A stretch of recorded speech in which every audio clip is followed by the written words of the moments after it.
Thanks, Chris. Hello, everyone. I am Tom Romito, and I am a board member of the Friends of Ottawa National Wildlife Refuge. We're a 501c3 nonprofit celebrating our 25th year supporting Ohio's only national wildlife refuge complex with youth development, public use projects, and most recently, land acquisition and restoration. We're located along the southern shore of Lake Erie near Oak Harbor in some of the most critical wetland habitats of the world.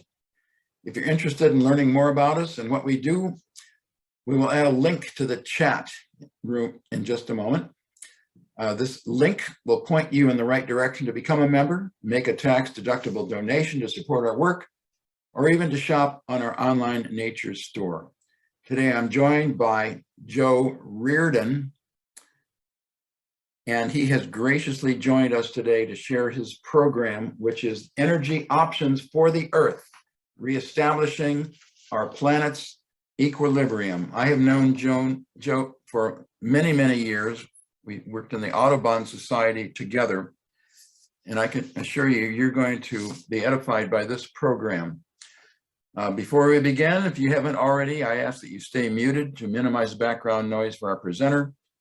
Please type any questions in the chat box as we go, and we'll have time for Q&A at the end of the program. I want to say a few brief words about Joe. This talk that he's going to give seeks to clarify the phenomenon of global warming in terms of simple underlying physical causes. Global warming is viewed within the larger context of energy required for sustaining life on this planet, and the aim is to better discriminate among causes and effects, so that we are better able to devise an effective strategy for dealing with our changing world. There's no political or ideological agenda here, just simple facts. And Joe will give special attention to the role of the wetlands in the energy economy of the natural world. Joe grew up in Cambridge, Ohio, has a Ph.D. in physical chemistry from the American University in Washington, D.C., has been a teacher and a scientist, and a member of many nonprofit organizations, among others, the American Chestnut Foundation. So Joe, without further ado, over to you. Thank you, Tom.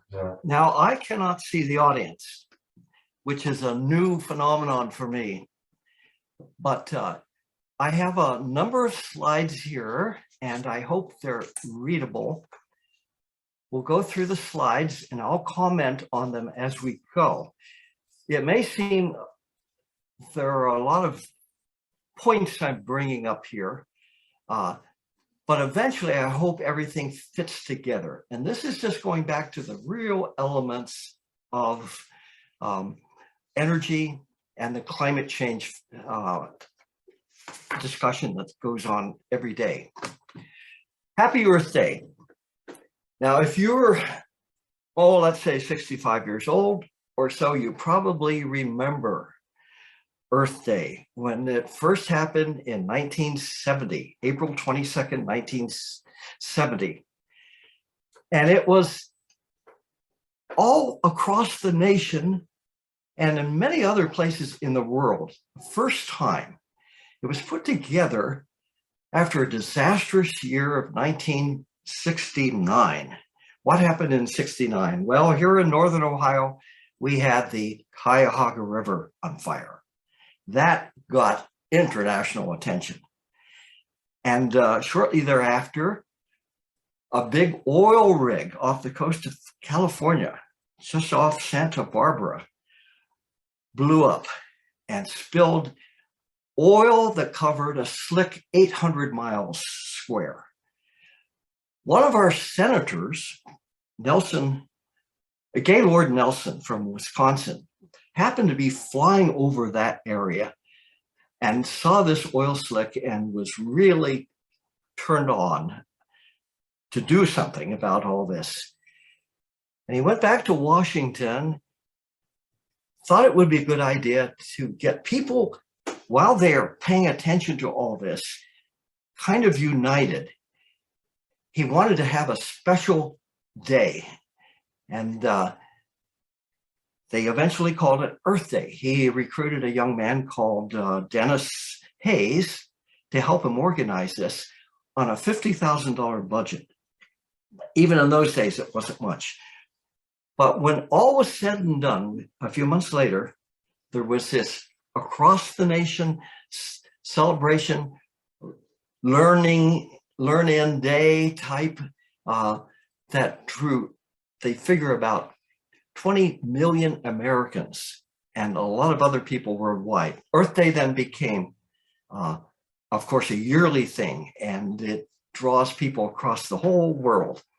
The first one I remember very well because I was a young man, newly married, living in Washington, D.C. in the Georgetown neighborhood along the banks of the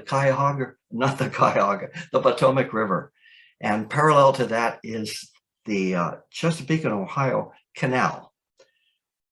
Huge turnout that day. It was a beautiful Sunday, and hundreds of thousands of people turned out to celebrate the first Earth Day.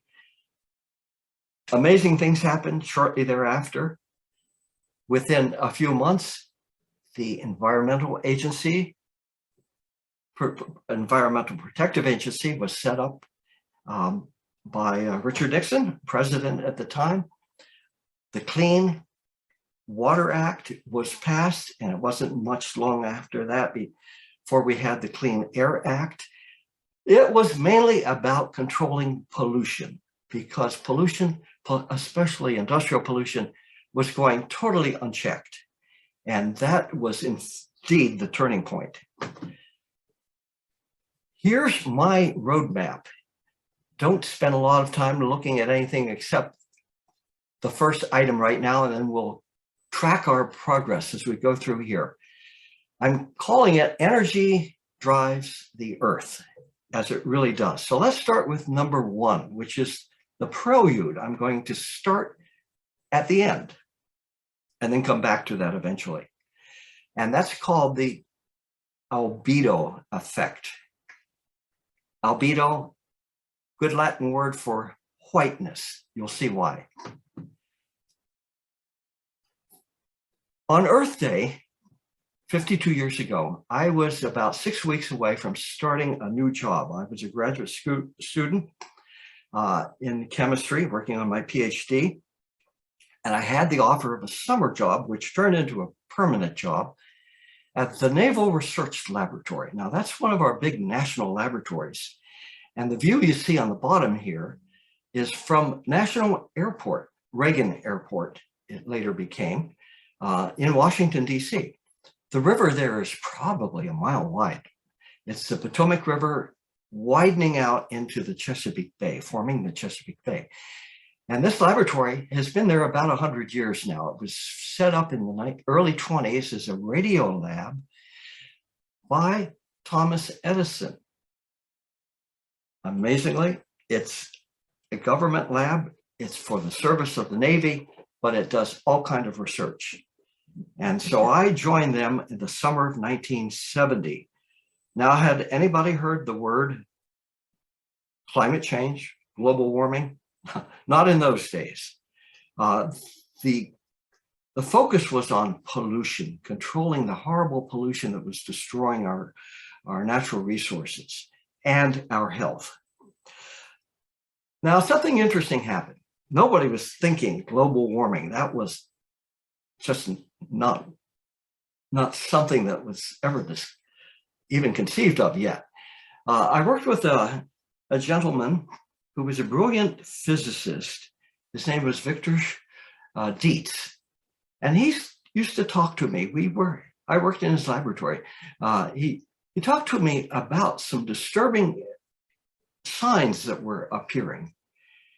And I'm going to go next to this slide right here. This has to do with the albedo effect. And what does that mean? Well, right now, the Earth is at an equilibrium, or at least at that point it was, we thought. It was nicely balanced between the tropical regions and the glacial regions, the Arctic and the Antarctic. A nice balance such that when our main source of energy, the sun, shines on the Earth, When it hits ice and snow, most of that just reflects right back out into space. And that's what you see on the right-hand side here. 85–90% easily of the sunlight coming in reflects back into space. So not much is absorbed. But get down into the tropical regions and regions like semi-tropical, where there's no ice and snow, lots of vegetation and such. Much, much more of the incoming radiation from the sun is absorbed. Even by the water. A lot reflects off the water, but a lot is absorbed. And so you have a balance of parts of the Earth which are not absorbing much energy, the poles, and the rest of the Earth. But everything was in a nice balance. And ever since the glaciers had receded over 10,000 years earlier, we've been enjoying that balance. What initiated the glaciers in the first place? And I'm saying this because we may be getting back into something like that. What initiated the glaciers was variations in the sun. The sun is a huge mass of nuclear blast furnace, throwing out all this energy. And every once in a while, the sun goes through a period of 11 years, we call it the sunspot, where it actually goes through a cooling period. So we're not getting as intense radiation for a short while. It varies every 11 years, as we had. That gives cooling a chance to progress. And if a little more snow and ice falls, covers the Earth, that means more sun in the future is reflected. And this cooling begins. You get more snow and ice, and it goes on and on and on. And next thing you know, 10,000 years, you have a glacier. And the glacier is moving south, hundreds of feet thick. So the Earth has gone through many glacial periods where it's got extremely cold. The opposite hasn't happened for billions of years. And what Dr. Dietz saw, disturbing signs that things were actually starting to go the other way. More sun was being absorbed than usual. And so the snow and the ice were starting to melt. And that meant more sun energy could be absorbed. And this was going to continue. So we would have a period of increasing warming of the Earth, the albedo effect, the albedo being the whiteness of the snow and the ice reflecting all the sun. So he was saying this in 1972, 1973, long before we heard Al Gore and people like that starting to talk about this phenomenon.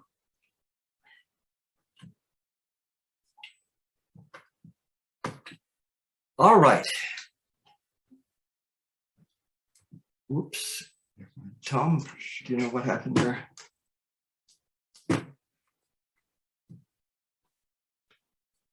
Things, sorry, friends,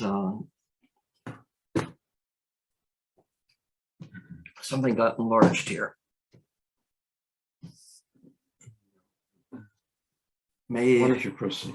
Continue.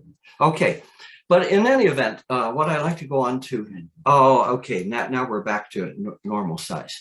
Okay, so our next topic would be the sources of Earth's energy.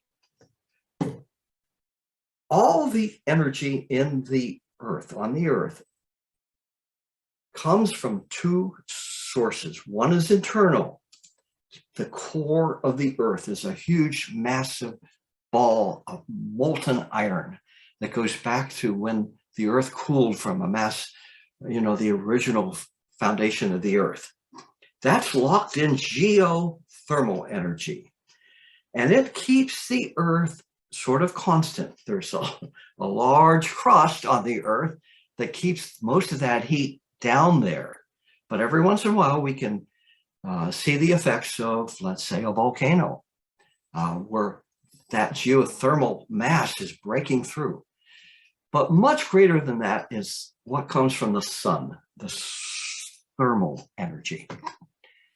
Now, energy.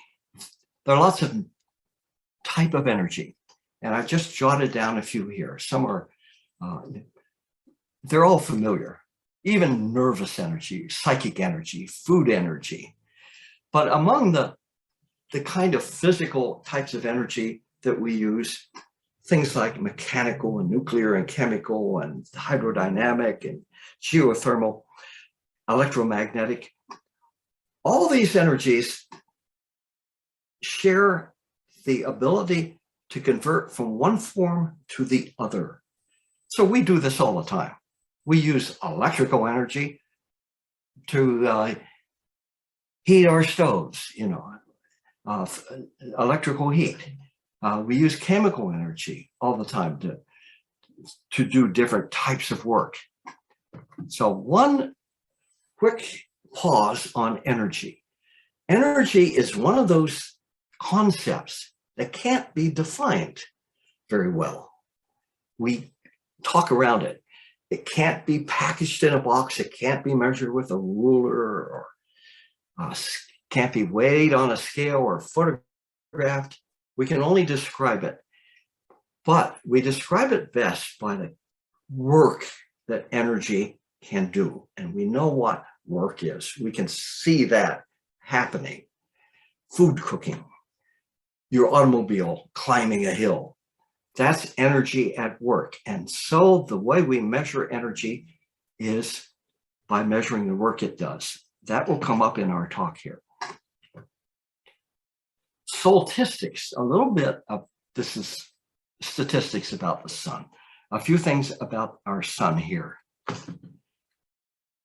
Of course, our sun is one huge nuclear fusion, and it radiates electromagnetic radiation in all directions through the universe. It goes several million miles before it hits the Earth. And where the sun hits this bubble that we call our atmosphere, right at that point where it makes contact, you can measure. Satellites from space do this very nicely. You can measure the amount of energy which is hitting our atmosphere at that point. And it's been measured many times.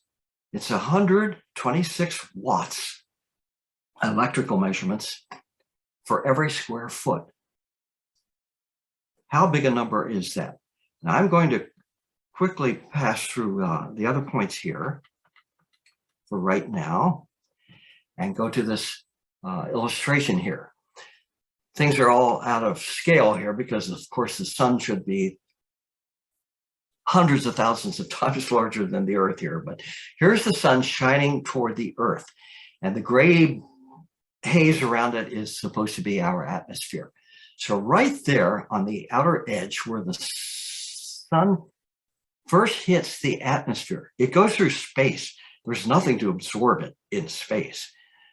But where it hits the edge of the atmosphere, that's where we take that measurement. And if you notice in the left-hand corner, that solar constant, because it doesn't really change, that's 10,000 times as much energy as human beings produce for their own internal use in a year. That's an amazing amount of energy. How much of it do we capture? Very, very little.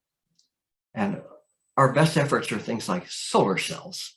The fraction that they capture is so minute, you could hardly write the number down.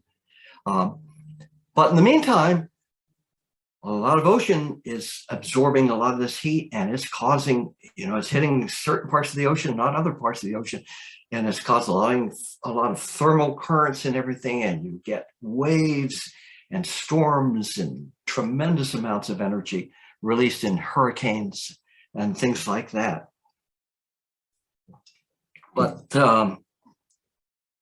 meantime, you can see from this picture here, there's a lot of energy, solar energy reflected. And we end up with just a little bit of the energy being absorbed by the oceans and the land. And you have a daily warming. Over on your upper right-hand side, though, see a green arrow, it says heat from within the Earth. That's the geothermal component. That's constant, that's always coming. But most of it is solar. Something about the greenhouse effect, which you hear about a lot these days. Let's go 1, 2, 3, 4, and then 5. Here's a representation of the sunlight coming through the atmosphere, reaching the Earth. And of course, when it does, it's absorbed to a certain degree. Number 2, we have daytime. A lot of sun comes into the Earth. The Earth picks it up. It dissipates. And then usually in the evening hours when the sun has moved around the Earth, a lot of that extra energy that was absorbed during the day is just naturally given back and reflects out into space. The air normally doesn't absorb that energy. That just passes back into space. And so it can get very, very cold on a clear night because what warmth we had on the Earth is reflected. Okay, but certain gases that also end up in the atmosphere have the ability to absorb some of that reflected energy and hold on to it. And of course, the one best known as a greenhouse gas is carbon dioxide, CO2. But there are others. And the next big one we'll talk about is methane and nitrous oxide. All right, so some of that energy is captured and held. Now, these are greenhouse gases that are being added to the Earth in modern times. And thus, every day we have a little bit, very small amount of energy being held that otherwise would have been emitted back into space. And that is gradually accumulating. And that albedo effect, where you're starting to get a little bit of melting of the ice and snow that wasn't there before, starts building day by day by day. And of course, what you get is a cascading effect. That's where we're at right now. All right, the sunlight coming into the Earth. It has the shape of a bubble, which you see here on the left-hand side. And measured along the horizontal line here is the wavelength. You know that electromagnetic energy has various wavelengths. So here, that red bubble envelope of sunlight coming in, you see where the visible light is. That's with all the colors of the rainbow. That's what our eyes can see. And that's a big part of the sunlight. But to the left, at lower wavelengths, very energetic radiation is ultraviolet. And you know what damage ultraviolet can do. It can destroy a lot of things, including your skin cells. Everything from bad sunburns to bad skin cancers. To the right, of course, now you're into the red part of the spectrum, and that's heat. That's the heat radiation. You can't see a lot of it, but you sure can feel it when you're standing near a hot elevator. All right, that's the energy hitting the Earth during the daytime. What the Earth gives back is all over to the right at higher wavelengths in the longer wavelengths beyond it's still infrared, it's in the higher infrared. It's heat waves, but it's a different radiation wavelength. And some of that give back energy is what gets caught in the atmosphere by those greenhouse gases. Very slow, gradual effect. All right. Number 4, the life and sun connection. Chemists like to scare their audiences with a periodic chart. Well, here are the 115 or so elements that make up all the matter that we know on Earth. There may be some heavier ones in outer space someplace, but here on Earth, this is what we have. And this reads like a typical book from the upper left-hand corner, from left to right, and from top to bottom. But what I want to show here is out of all those different elements, life as we know it on Earth, physical life, is composed of mainly 4 of those lightest elements. Number 1, the lightest, hydrogen. Number 6, carbon. Number 7, nitrogen. And number 8, oxygen. Almost all of life, those are the basic constituents.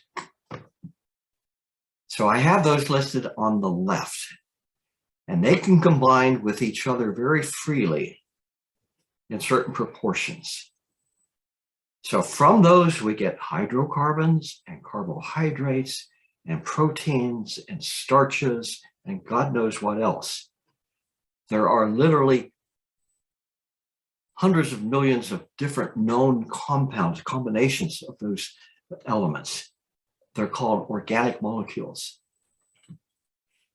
They have spatial shapes. And here you see just a few. The golden orbs are hydrogen, the tiniest of the atoms. Black is carbon in the center. So for instance, the one on the left is methane, and it's actually got the shape of a kiddlywink or something like that. It's, 3-dimensional. Water on the right, H2O, it's got a bent shape. On the bottom is molecular oxygen, which is in the atmosphere. And then the bandit, carbon dioxide. But is carbon dioxide really the bad guy it's made out to be? Here is why Earth is different from any other place in the universe that we know of, at least. Photosynthesis. This is back to 7th, 8th grade science, perhaps, but it's elementary, basic to the Earth. There is an enzyme found in green and, in some cases, purple plants called chlorophyll. And chlorophyll is a big molecule that developed through the ages, evolutionary ages, which is amazing. It has the ability to absorb sunlight and use the sunlight as energy for a chemical reaction. It also absorbs very nicely carbon dioxide from the atmosphere and takes water from the earth through the roots, combines the carbon dioxide and water, rearranges them, and produces basic sugars like glucose, which are food for the plant, and pure oxygen, which it gives back to the atmosphere. So you can see, we human beings and all living things owe everything to the action of chlorophyll in green plants. Otherwise, our sources of oxygen would just die. And we'd be overwhelmed, totally overwhelmed by carbon dioxide, which would be a killer. Green plants, extremely important. Here's the chemistry in words and simple equation. Carbon dioxide and water with light as the energy source and chlorophyll as the catalyst produce glucose, and then there are other enzymes that takes the glucose and turns it into proteins and starches and lots of what we call food, and then releases oxygen. I am going to skip this for now, maybe come back to it. So where are we on our chart? Now we're down to 5, our planet in equilibrium. And this is the heart of what I'm hoping to get to. I made a simple chart here that I hope you can figure out. It runs clockwise, starting with that yellow block up on the left-hand corner. Energy in. In other words, the sunlight. Okay, so here's our green plants of all types. Photosynthesis. This is what we just talked about. Those green plants are able to pull carbon dioxide out of the air, out of the atmosphere, water from the ground,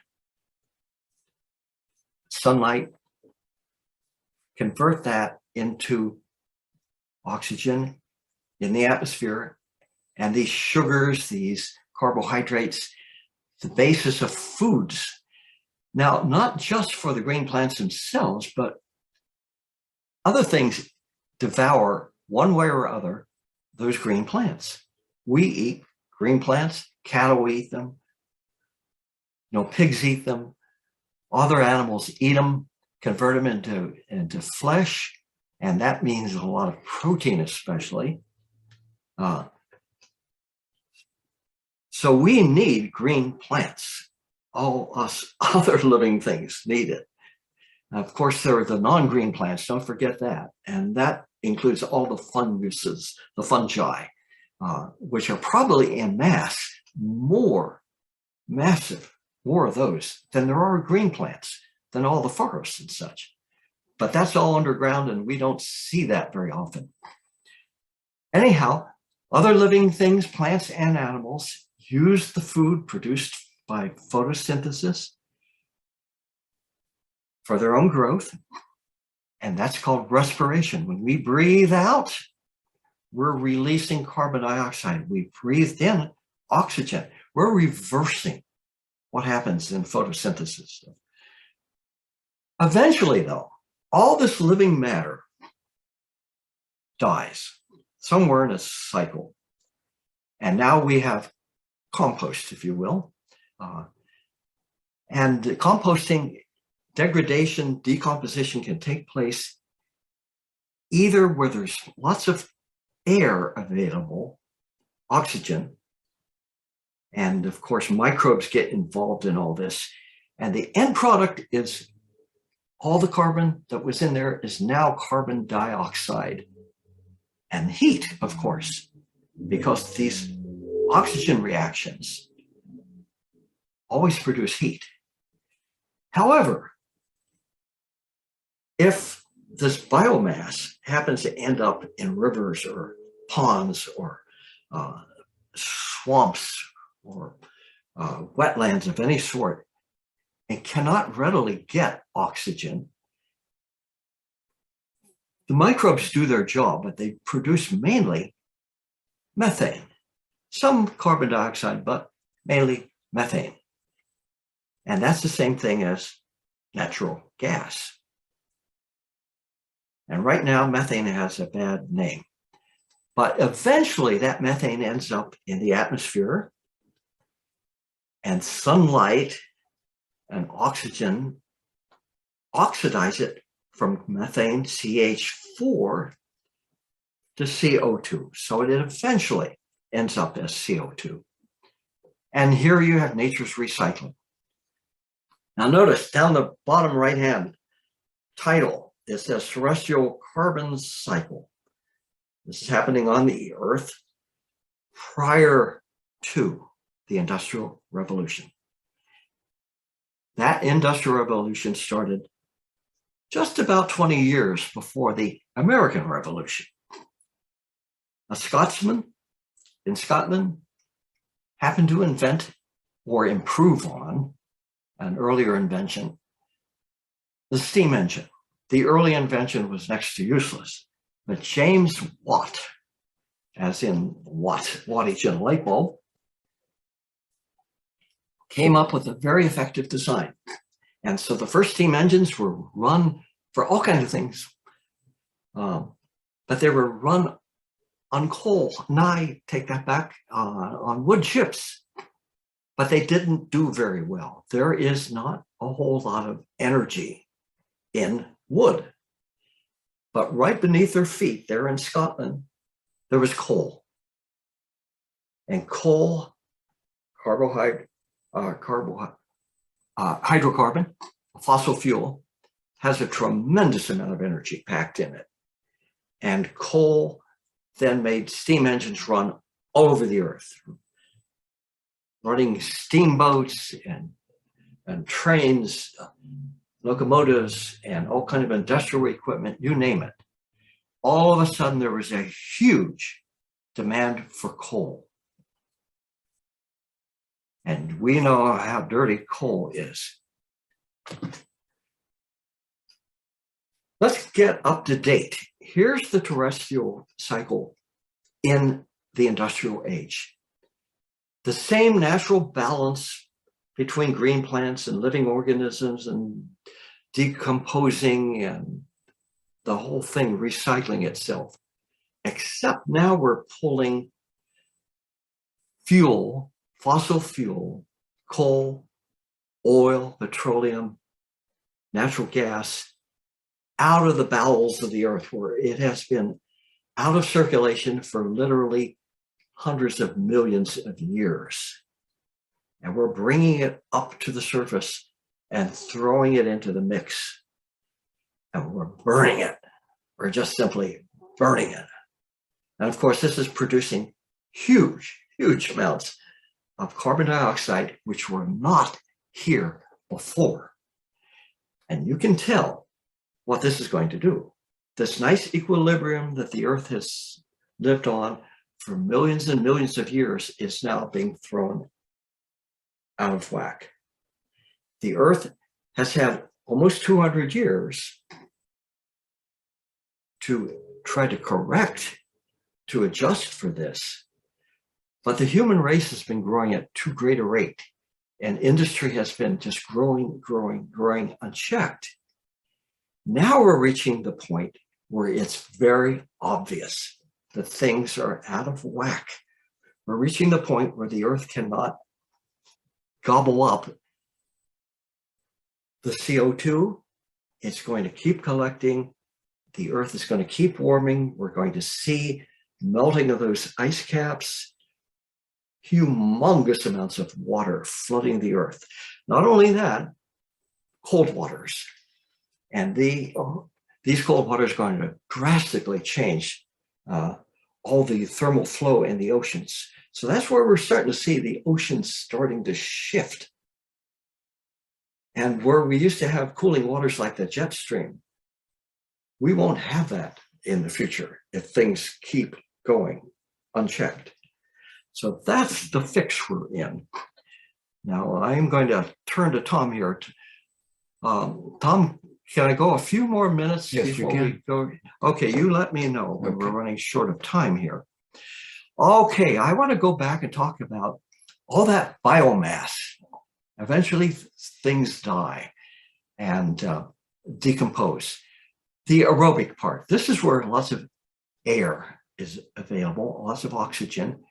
And a forest fire shows the worst scenario where it decomposes really fast. More naturally, though, things follow let's say your oak tree or maple tree outside your house, drops all those leaves.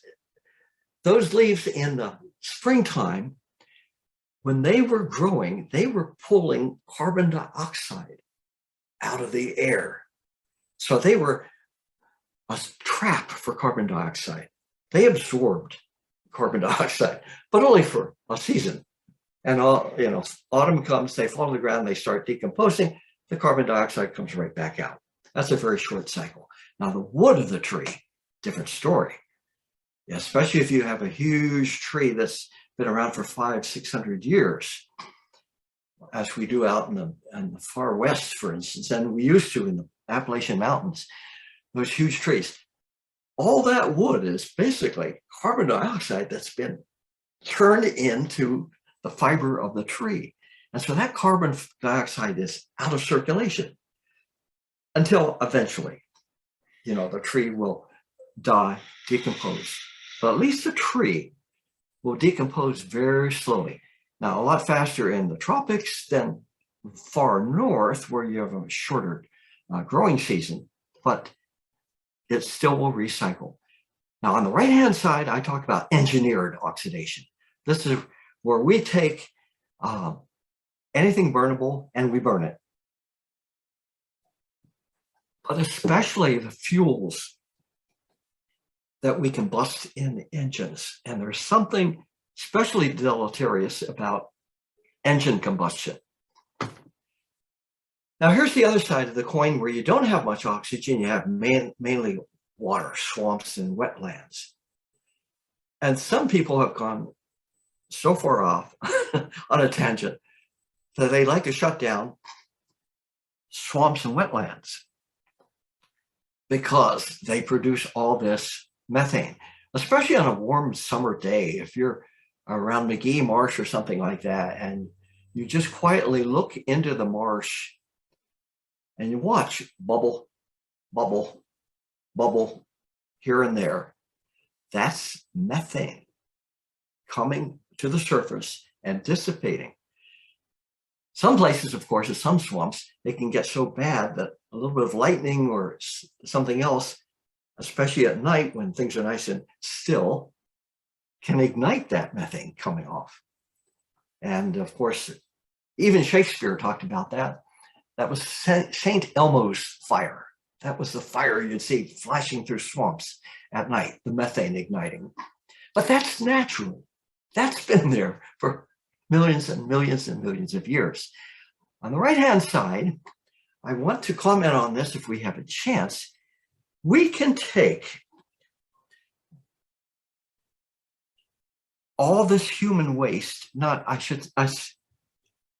earthly waste, this biomass, and we can control that and its decomposition,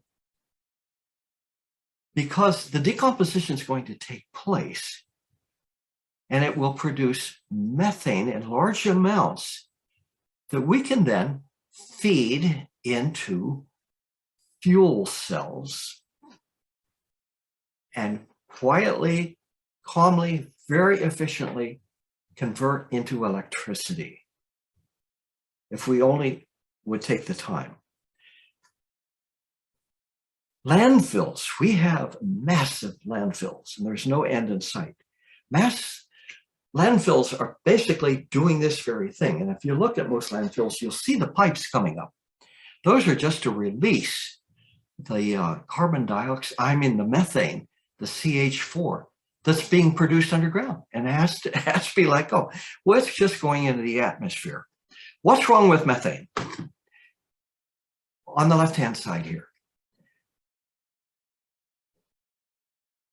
there's a pie chart showing, this is from a few years ago. EPA measures these things very, very carefully each year. You see a big part of the pie chart, 80%, representing the gases, the greenhouse gases released into the atmosphere in 2019, as best as they can measure them. Huge amount of carbon dioxide. Well, most of that is natural. most of it. But there's a big chunk of it that we can control because this is stuff we're just burning for the most part. Then there's methane. And we're going to take a look at the chart on the right-hand side in a minute, but this is methane from all sources that's being added to the atmosphere. Some of it natural, but the problem is this. The amount of heat that carbon dioxide in the atmosphere can absorb. 80 times greater for methane. So we have carbon dioxide in the atmosphere, but one molecule on a 1-for-1 of methane has 80 times more deleterious effect. And that's why methane is getting a bad name these days. There's nitrous oxide. Now, nitrogen in the atmosphere, along with the oxygen, usually does nothing. It's just there. But when we take and burn things in a high temperature combustion engine, the high temperature causes the nitrogen, unnaturally almost, to react with oxygen and make nitrous oxide. This is pretty much an unnatural compound. This is about 200 times more heat absorptive than carbon dioxide. Can you see why there's an interest in getting our combustion engines to run cooler so that they don't produce this nitrous oxide? And then there's a 3% there of fluorinated gases. These are forever. They're perfect chemical reasons why fluorine cannot be destroyed except at excessive temperatures. Fluorine gets into the atmosphere, it's like 1,800 times worse than carbon dioxide, and it's there forever. What are these fluorinated gases? Well, most of them are our refrigerants. First discovered, invented by DuPont here in the United States back in the 1930s. And of course, there's been a lot done in the last 30 years or so trying to change our refrigerants so these horrible gases don't continue to fill up the atmosphere. Take a look real quick on the right-hand side. This is just all about methane, just the methane part. You see, other 9%. Well, that's where the gases come, the methane coming off swamps and wetlands. That's where that fits. That's perfectly natural. Coal mines are horribly leaky. And we've known this for centuries. There's always methane leaking out of coal mines. So wherever you have a coal mine, you have methane leaking out. Manure management. Think states like Nebraska and such, where you have huge cattle farms. All that manure that gets spread on the ground, its first step in decomposition is forming methane. Landfills, huge amounts, 17% in the United States of the methane coming off every year is coming out of landfills, unnecessary. Enteric fermentation, what the heck does that mean? Cattle, goats, sheep, things like that, that process grasses and such by a chemical process that produces methane. So you hear a lot of complaints about if we only got rid of all the cattle, we stopped eating beef, we'd have a cleaner atmosphere. And then the rest, this is the natural gas that we pump out of the ground. It's very hard to control natural gas, and it easily leaks, it gets free. And that includes all the pipeline systems. Our pipelines are extremely leaky. So this is where all the methane is getting into our atmosphere. And it's one reason there's so much discussion about controlling methane. Here last is our atmosphere, just to give you a reminder. Practically all the atmosphere is at the top there. Nitrogen, 78%. Oxygen, 21%. Argon, that's an inert gas. That's just a filler. The ones in red are the greenhouse gases I've been talking about. The carbon dioxide, look how small it is compared to oxygen, for instance, and nitrogen. It seems trivial, but not quite. A little bit every day, day after day after day for 200 and some years now, starts to have an effect. It's just that little increment that pushes something over the brink. Methane looks like an extremely small component in the atmosphere, but multiply that times 80, bring it up to close to what carbon dioxide is. And that nitrous oxide, multiply it by 200 and something.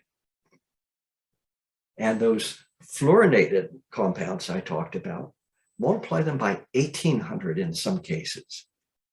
So that's why there's such concern about let's control what's going into our atmosphere.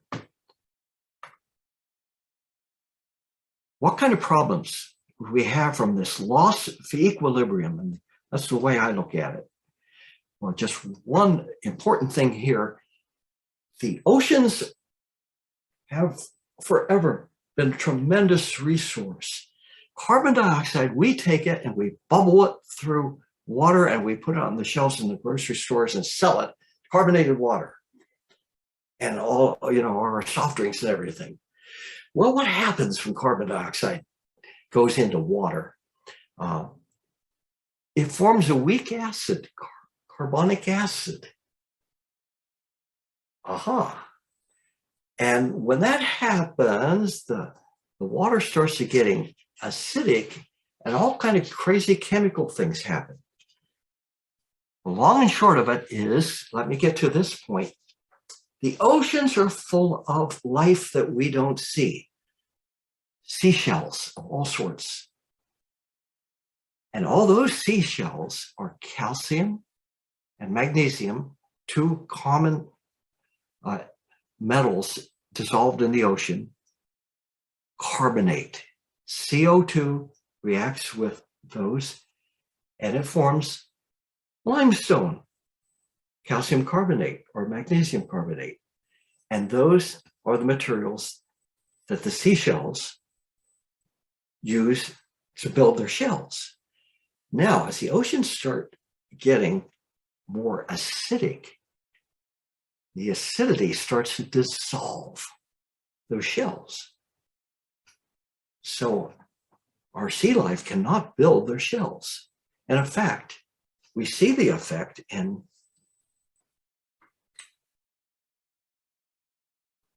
maybe you can go from left to right here as the oceans are becoming a little more acidic. Look along the bottom, what's happening to the sea life? Or better yet, and by the way, this change has been happening like within my lifetime. Top and bottom here. And it's been happening recently. Coral growth around the world, coral reefs, have been getting sick and sicker and sicker and just dying out. And there's no end in sight. Well, look what happens between a healthy coral reef of maybe 30, 40 years ago and what we often find today and find at greater rates. That's what's happening. As the oceans get more acidic, they prevent shell life of any way from growing. And they, once you start affecting one form of life in the oceans, you're going to affect all the others. So just think what's going to happen eventually to our all our fish and whales and porpoises and all those. They're going to be affected by the food chain in the ocean. What can we do to contribute? We're coming down to the end here. let's start at the top, Earth's fossil fuels. I think, I'm not taking a political standpoint on this, we are fools not to work as hard as we can at developing alternative sources of energy, because we know very well that the last of our fossil fuels, and that's coal and lignite and petroleum and the natural gases, they are going to be gone within 100 to 150 years. And how do we know that? We have geologists working furiously all over the world, and they have been for 100 years, tracking very carefully. That's it. 100 or 150 years is not very long. And besides, as we go through this 100 or 150 year period, as we go through, there's going to be less and less and less and less. And there won't be enough to satisfy human population. I say the petroleum that's in the ground is so valuable chemically that we are absolute fools to use it and just to burn it up and create all the pollution. Now, Earth Day in 1970, it started off having everything to do with pollution. The global warming issue came 15, 20, 30 years later, publicly at least. And if we want to get the disruption of Earth's natural equilibrium we talked about under control, we're not going to make the bad effects go away, but at least we can get things under control. We need to act now. One big problem is the last item here, population growth. The human race has more than, well, let's say the American population has tripled, more than tripled in my lifetime. In 1950, we had a pretty good world population, what was considered a sustainable population. Now that's more than 3 times and continues to grow with no hopes of controlling it at all. How big a population can we take care of? Now, I say phase out fossil fuels as fast as we can, continue developing real renewable sources. That's all we have to fall back on. I'd like to take advantage of all that biomass out there, the kind of stuff that ends up in landfills and such. There's a tremendous amount of methane that's going to be produced from that, whether we like it or not. But let's use it. The last item on there is stationary fuel cells. We have this technology. It's not considered sexy right now. The environmentalists want to go to the full extreme, but no, there's a tremendous amount of natural energy, biomass that's going to produce natural CO2. And then the last item, stop cutting our forests. This is our biggest recycler. This is what we depend on more than anything else for the air we breathe. We're crazy to keep cutting and burning our forests all over the world. Thank you very much. I hope that adds a little something to your understanding of the situation we're in. Earth Day 2022. Thanks, Joe. You bet it does enhance our knowledge. Chris, what questions do we have in the chat room? Chris, yes, I'm here. Just attempting to get off mute. Right now, I see no questions. If anybody has any, please feel free to drop them in the chat, or we can unmute you. Tom, I did drop the second link in for the events just so I didn't forget to do it. Great. Would anybody like to ask Joe a question? You can unmute yourself or just press your space bar on your keyboard, and we'll be able to hear your voice. I know that you're there because I can see that you're still in the meeting room. Anybody have any comments for Joe?